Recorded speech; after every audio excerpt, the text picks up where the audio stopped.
Hello, welcome to the Lifeforms Project devlog for April 19th, 2026.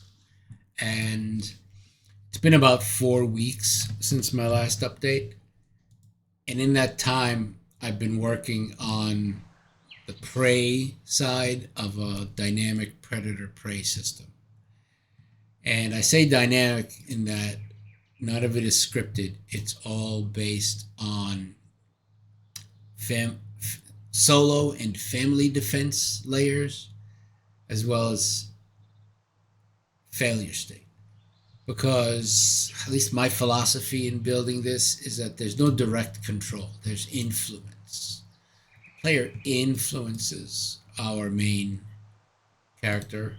So whether that's the bull currently, or eventually I want to be able to introduce predator play.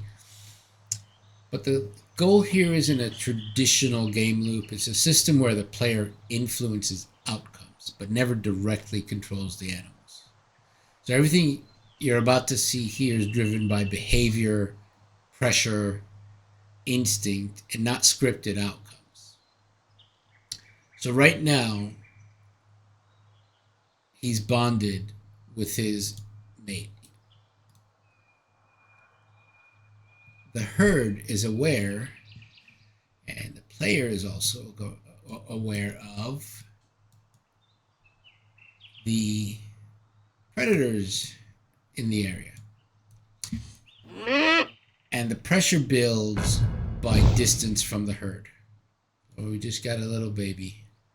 So solo, Verdi, our bull, will chase these guys down till they're out of range. Hello. There you go. Thank you. And if you saw right there, the cow, his mate, is not a passive bystander. What's happening is she's an equal defender. Verdi patrols the outer perimeter. If the cat breaches the inner defenses, she comes in.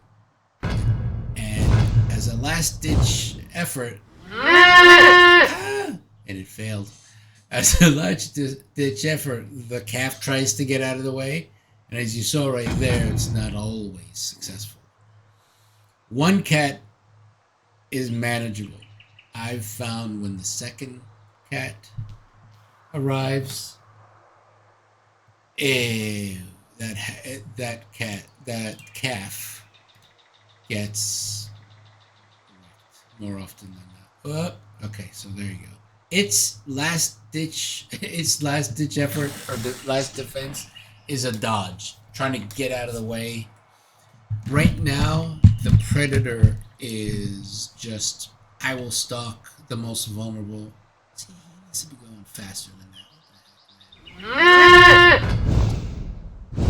that. He's supposed to be charging it, but that is the next thing that I'm working on. Is responses not just to bumping into each other, but true attacks. The next step is to get the cats to bite, to maul, to scratch, to rake. And right now the bull and the cow are only attacking when they collide. They need to charge and cause damage. So I haven't done that section yet.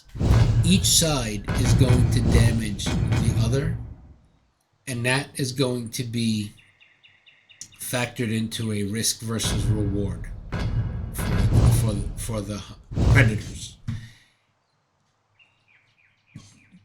Do I attack the big bull, who can gore me or stomp me into the dirt, or do I go for the little calf? Which do I favor? The injured cow or the healthy calf? Right? So each herd member will have a dynamic score. If it's currently injured, it's going to be in much more danger, so forth and so on. And if the risk is too high, the predators, any predators, whether it's these cats or any future one, will calculate the risk and decide whether or not to attack. I'm trying to achieve the feel of you're watching a nature documentary and some cute little gazelle, little calf, is about to get it, and you wish you could just warn it or help it in some way. That's the feel I'm trying to get. Next steps. What's next? 1, the predator logic. These guys are as dumb as can be. The herd gets within 50 meters, it starts creeping at it. I want a full attack system.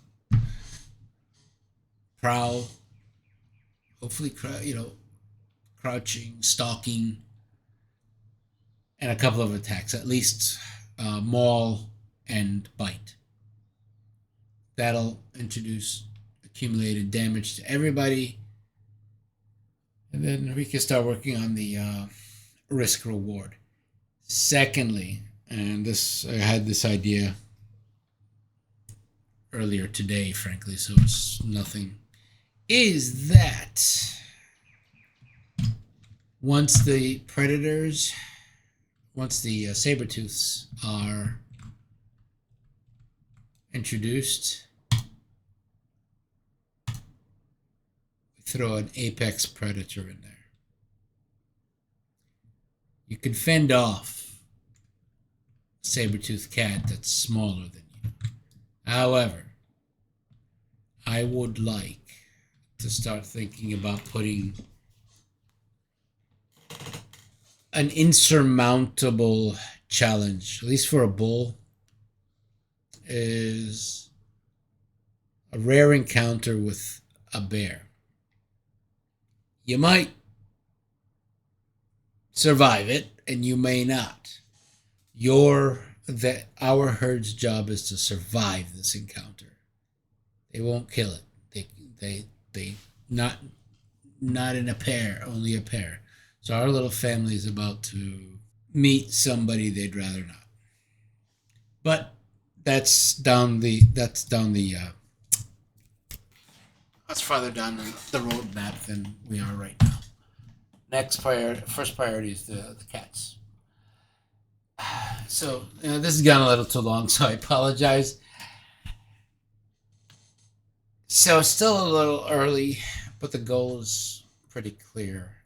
I'm designing a living world, not a game, not so much as a game. I would like there to be game aspects to this, but my intent, my vision is that this is a living world, a wild creature, and a bond that you must earn with him and his family. And systems that make you feel like this is alive. But if you're watching this, just know that that's the system I am building toward. Okay. If you've made it this far, thank you. And there we are. Have a wonderful day. So I'd actually recorded the devlog and was cutting the video when I realized something that I had not included. A major update in that the Willowisp is now hidden. It's no longer part of the game loop because I really can't justify a place for it right now. It may come back at some point. But the fact that I didn't notice it was gone to the point where I didn't even mention that it was gone really tells me that it did belong in life forms at some point, but not anymore. So R.I.P. to our Willowisp. I love that thing, but I don't see a place for it anymore. So it's still around, but it's hidden until I could find a use for it. Frankly. All right, that's the epilogue.